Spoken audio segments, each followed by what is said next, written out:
ሰላም የቃና ዜና ቅምሻ ነው። የዕለቱ ዋና ዜናዎች። የትምህርት ሚኒስቴር በሚቀጥለው ዓመት 10 ዩኒቨርሲቲዎችን ወደ ራስ ገዝነት ለማሸጋገር መታሰቡን አስታወቀ። የመንግስት የ2017 በጀት ዓመት የሶስተኛው ሩብ ዓመት የ100 ቀናት የተሟላ የማክሮ ኢኮኖሚ ትግበራና የ9 ወራት አፈጻጸም ግምገማ ጠቅላይ ሚኒስትር አብይ አህመድ በተገኙበት መካሄዱ ተገልጿል። የትምህርት ሚኒስትሩ ፕሮፌሰር ብርሃኑ ነጋ አጠቃላይ በትምህርት ዘርፍ የተከናወኑ ዋና ጉዳዮችን በሚመለከት ማብራሪያ ሰጥተዋል። የመምህራን ክህሎት ማነስ፣ የትምህርት ቤቶች መሰረተ ልማት አለመሟላት፣ የስርዓተ ትምህርት ችግርና የመጽሐፍት አቅርቦት የትምህርት ዘርፍ ማነቆች እንደነበሩ ተናግረዋል። የከፍተኛ ትምህርት ተቋማትን የእውቀት ማፈላለጊያ ተቋማት ለማድረግ በተሰሩ ስራዎችም ለውጦች ተመዝግበዋል ያሉት ሚኒስትሩ በሚቀጥለው ዓመት 10 ዩኒቨርሲቲዎችን ወደ ራስ ገዝነት ለማሸጋገር መታሰቡን እንደገለጹ ኢዜአ ዘግቧል። በ2015 ዓ.ም የመንግስት የከፍተኛ ትምህርት ተቋማት ራሳቸውን የማስተዳደርና የትምህርት አሰጣጥ ነጻነት የሚሰጣቸው የራስ ገዝ ዩኒቨርሲቲ አዋጅ በፓርላማ መጽደቁ ይታወሳል። ይህን ተከትሎም በሀገሪቱ ከሚገኙት ከፍተኛ የትምህርት ተቋማት አንጋፋው የሆነው የአዲስ አበባ ዩኒቨርሲቲ የመጀመሪያው ራስ ገዝ ዩኒቨርሲቲ በመሆን ግንባር ቀደም ሆኗል። ዩኒቨርሲቲው ለ2017 የትምህርት ዘመንም የቅድመ ምረቃ ተማሪዎችን ለመቀበል ከሚቀመጠው የ12ኛ ክፍል መልቀቂያ ውጤት በተጨማሪ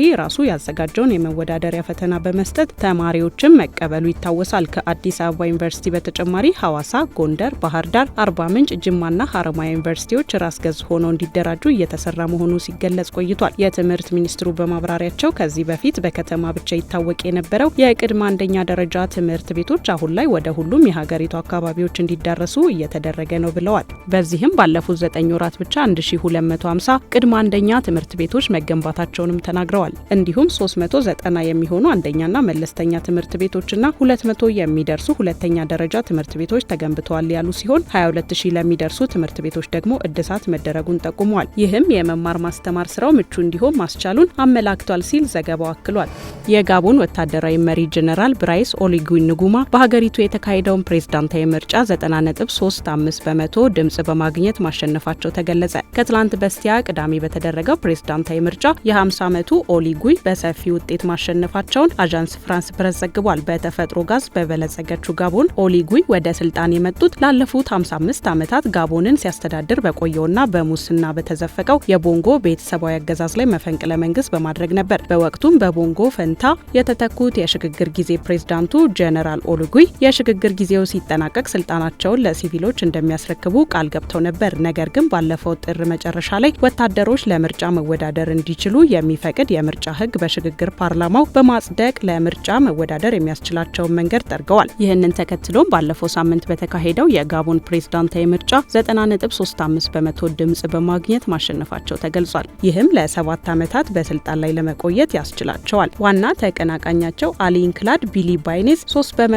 ድምጽ ሲያገኙ ሌሎች 6 እጩዎች ደግሞ ከ1 በመቶ በላይ ድምጽ ማሸነፍ አልቻሉ። 2.3 ሚሊዮን ህዝብ ባላት ጋቦን ቅዳሜ ዕለት መራጮች ወደ ድምጽ መስጫ ጣቢያዎች ተመዋል። 920 ሺህ ገደማ መራጮችም በ3037 ድምጽ መስጫ ጣቢያ ድምጽ ለመስጠት ተመዝግበው ነበርም ተብሏል። የሀገር ውስጥ ጉዳይ ሚኒስትሩ ሄርማን ኢሞንጋልትም የመራጮች የተሳትፎ መጠን 70.4 በመቶ እንደሆነ ተናግረዋል። ከዚህ ቀደም ከተደረጉትና ሁከት ካስተናገዱት ምርጫዎች አንጻር የጋቦን ዋና ከተማ ሊበርቪል በምርጫው ማግስት ጸጥ ረጭ ብላለች። ውጤቱን ተከትሎም የቀድሞ የሀገሪቱ ቀኝ ገዥ ፈረንሳይ ኦሎጊዩን እንኳን ደስ አለ በማለት ቀዳሚዋ ሀገር ሆናለች።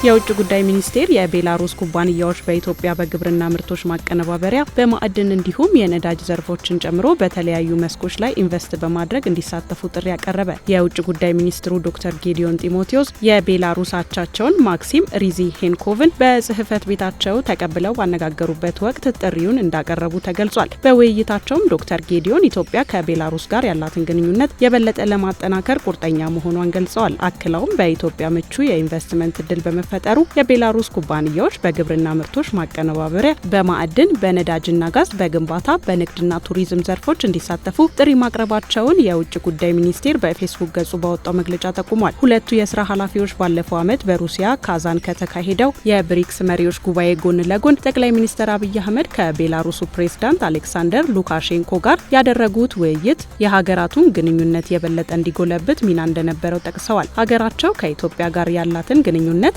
የበለጠ ለማጠናከር ቁርጠኛ መሆኗን የገለጹት የቤላሩሱ የውጭ ጉዳይ ሚኒስትር ሀገራቱን ተጠቃሚ የሚያደርጉ አዳዲስ የትብብር መስኮችም ሊፈተሹ እንደሚገባ ጠቅሰዋል።